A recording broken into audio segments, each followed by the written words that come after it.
Hey, what's going on, everyone? Welcome again to another video. In this video, I'm going to be showing you some of the things that I've changed with the rig so far, including this beautiful thing right here, which I am hoping this freaking camera is gonna focus on here. Can you please focus? I think we have a fixed focus on the camera. Anyway, this is the Wit Motion Sensor. It's a piece of hardware which allows you to basically record the movements on the various axes, the y-axis, x-axis, in some cases the z-axis. At the end of the day, we need this stuff to properly feed data to OpenXR for whenever you're doing virtual reality and you're using one of these beautiful things right here, a motion platform. Again, this is the Racing Lab Mega Plus, which, by the way, I have a video on my channel with the whole build process and some other stuff that I've been uploading recently while testing the motion platform rig. Anyway, so if you're running motion platform and you're doing virtual reality, if you don't have a way to compensate the rig movements, you will end up with a lot of problems where your view in the virtual reality, it may just slide all over the place, and your head might just go, if you're like driving a car, it may just go outside of the car when you're taking an aggressive turn. Or if you're doing flight simulation, when you're taking a bank, you might see that your view in virtual reality may just be getting like outside of the plane or what have you. Anyway, you get the point. SimHub actually has a built-in motion compensation feature, which is done in software. So what you end up doing is just you end up tracking the C movement or position. You got to calibrate it, you got to set it up all in software. That data that's collected by SimHub as far as the movement of your rig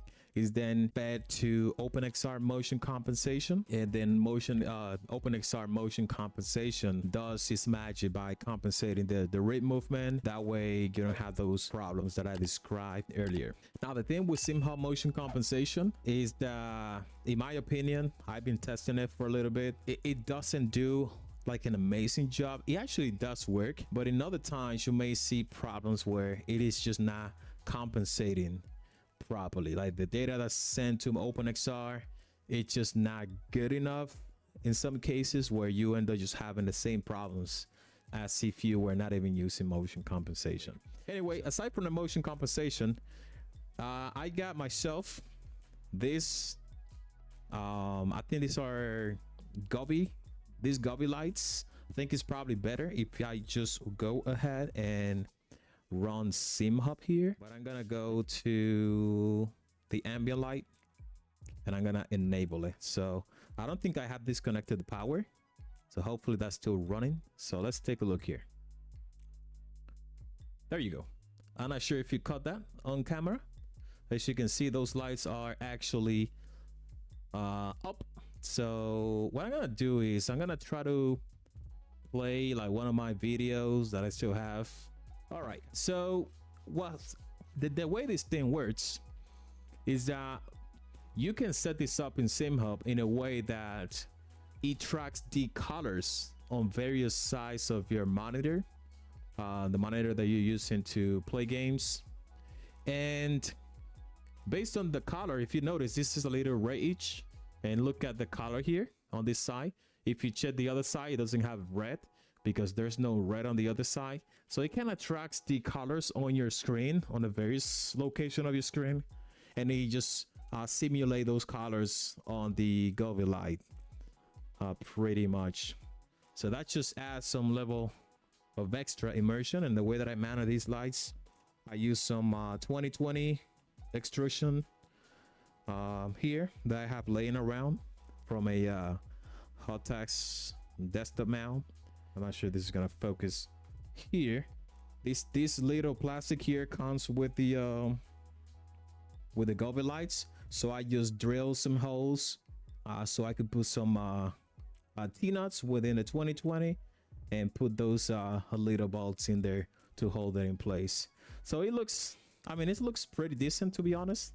I'm gonna show you now where I actually end up setting the Wit Motion Sensor, because I know some of you were asking me on the comments on my previous videos if I had it.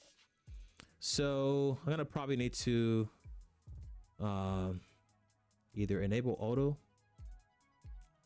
autofocus. Yeah, it's enabled already. So as you can see right there, and autofocus is actually not doing what it's supposed to be doing. So let's just fix this.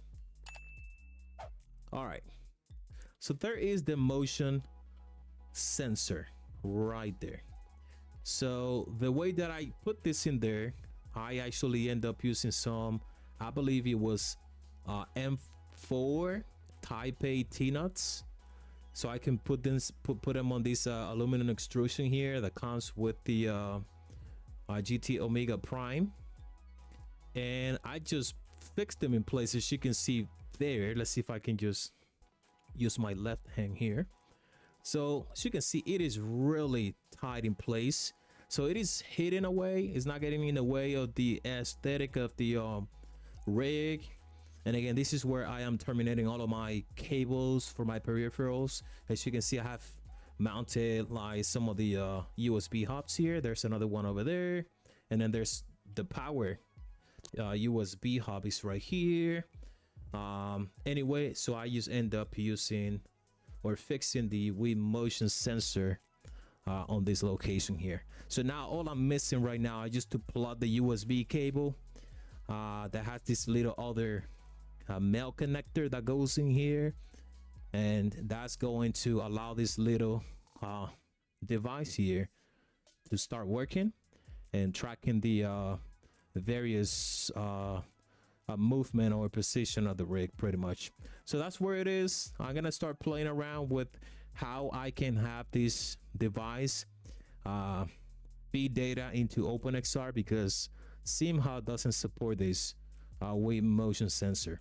So there is a which I'm gonna, by the way, ping it on the description. Someone created a little plugin.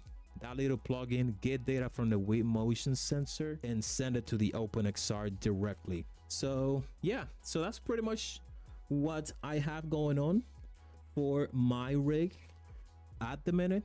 So I hope you enjoyed the video, and I'll see you guys on the next one. Take care.